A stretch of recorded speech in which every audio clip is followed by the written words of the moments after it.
Okay, this is for Thursday's slide, and the first problem is the geometry problem, and it's number 49 and 50.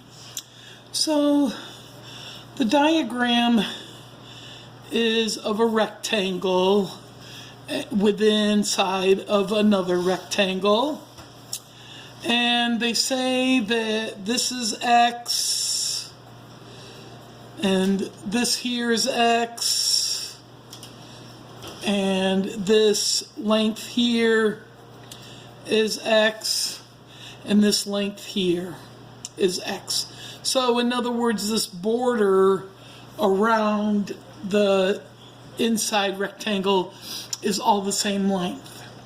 Now, it's saying that from here to here is 7 inches. And then from this border to this border is 9 inches. And then it says the area within is 35. Now, I know you all know that this is 7 and this is 5, and you can figure it out with your number sense. But we want to know how to do the problems. Okay? So if we say that this is 9, then this right here is this 9 minus 1x from here to here, and minus x from here to here. So it's 9 minus x is this length to find right here. And then this right here is 7 minus x.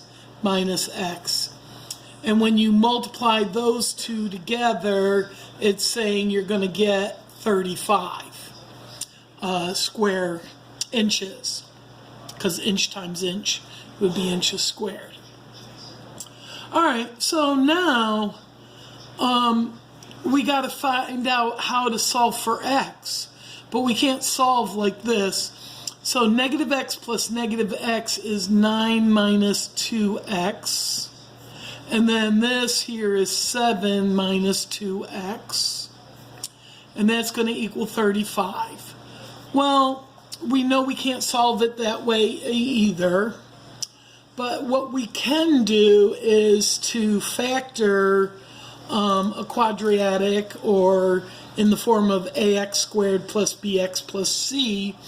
We can do that if we are to FOIL or multiply these two binomials, and we get 9 times 7 would be 63. Then 9 times negative 2x is negative 18x, and then negative 2x times 7 is negative 14x, and then negative 2x times negative 2x is positive 4x squared.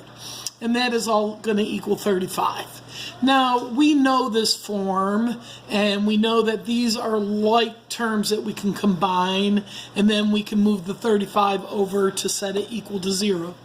So we're going to first combine these two, then we're going to move the 35 over. So 63 minus 32, had to check my math, plus 4x squared equals 35. Now we're going to subtract 35 from both sides. Now, when I do this, I'm going to go ahead and put it in at the same time, I'm going to put it in the traditional form that we see it with ax squared first. So I'm going to put the positive 4x squared first. Then I'm going to put the negative 32x next. And then 63 minus 35. Well, 63 minus 30 is 33. And then minus 5 more is 28. So it's going to be plus 28. All right, so now we have a nice, neat quadratic or trinomial, either way. So it's a trinomial. And then we call it a quadratic, though, because of this second degree. The word quad refers to square. Okay, the word square. So it's a quadratic. All right, so we got to see Well, right away, I noticed that I can factor out what? What can I factor out? Exactly, factor out a 4. So you should be working with me or, trying to figure this out as well if you've not already done it so far. So I'm going to factor out a 4. So I get 4 factored out, x squared minus 8x plus 7 equals 0. Now we can divide each side by 4, and you should know by now you're just dropping that 4, okay? And that's the effect. But the math behind it is you're dividing each side by 4. No one ever told me that till later. I saw it somewhere. I never knew why we could just get rid of the 4. Okay? So now we got to see what now we have a leading coefficient of 1.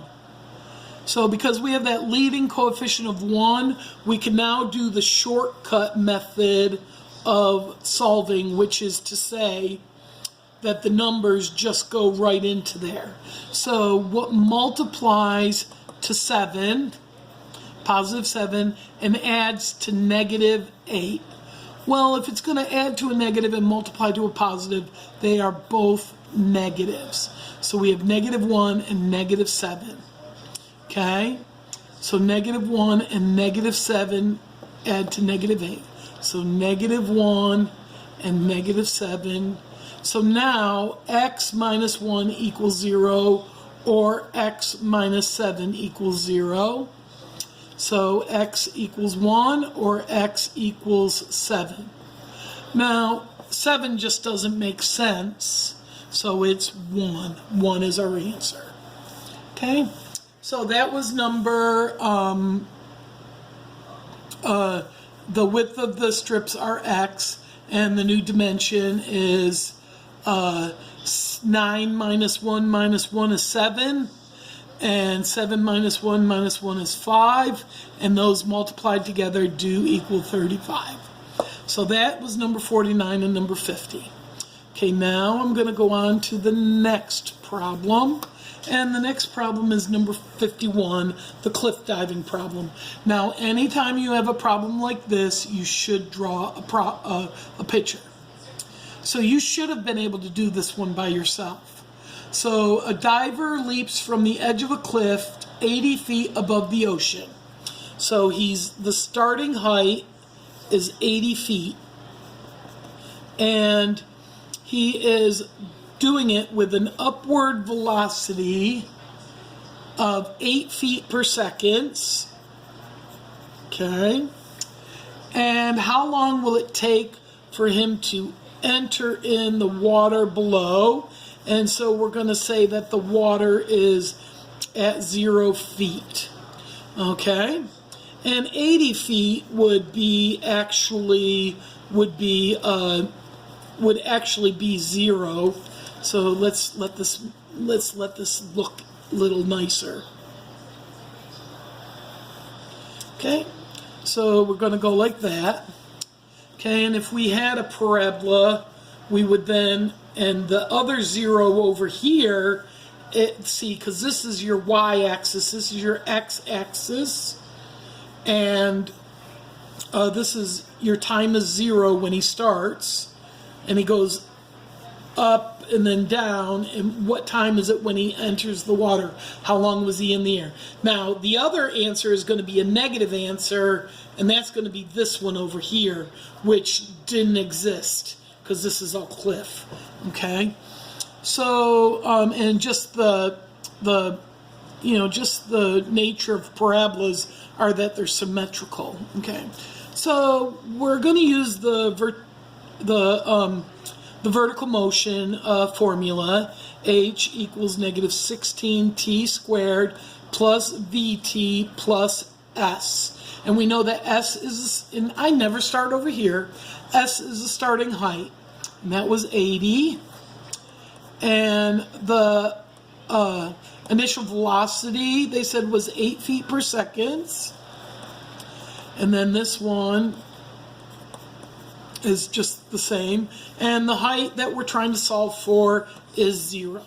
So this one is already at 0, so we don't have to bring it over and set it equal to 0. But what we do have to do is we do have to see if there's anything we can factor out of here, and we're going to factor out an 8.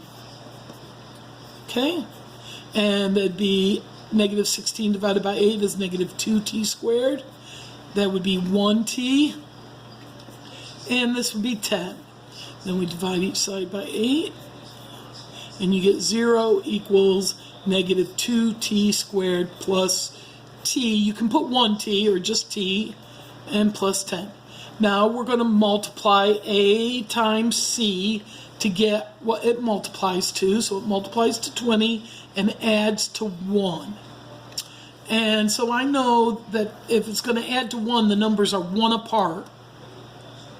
And the larger number, since the 1 is positive, the larger number is positive. What two numbers next to each other multiply to 20? Well, 4 and 5.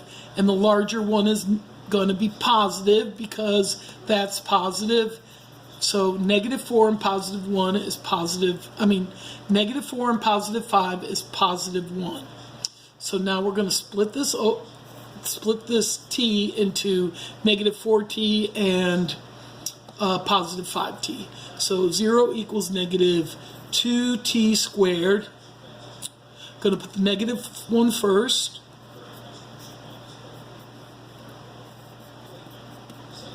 Okay. And then we're going to group them. And here we're going to factor out a 2t. Now you might want to factor out a negative 1. I don't know why. I just always factor out positives. And then this would be negative t minus 2. And it would be going to factor out, since they're opposite signs, a negative 5. Okay. I guess if I factored out a negative here, this one would be a positive that I factored out. Okay. So here we have 0 equals t minus 2, negative t minus 2. And then the other one is 2t minus 5. So negative t minus 2 equals 0, or 2t minus 5 equals 0. Okay? So I'm going to go back up here, just so I have room.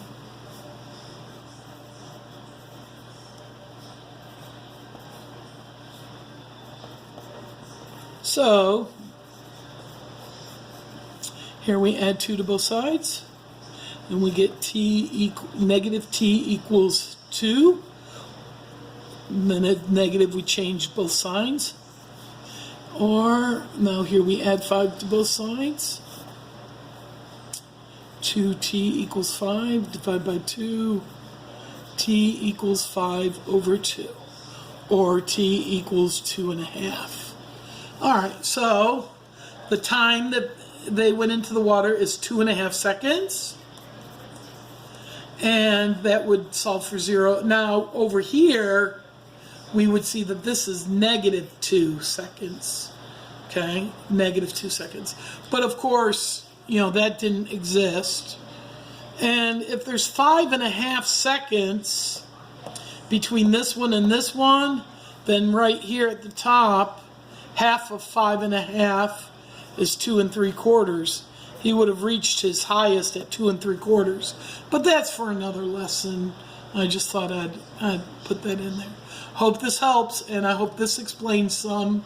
I wish I was there in the classroom teaching to you, but since I'm not, I hope you're watching these videos, because this is really important, and it's a lot of what's in Algebra 2. Y'all have a good day.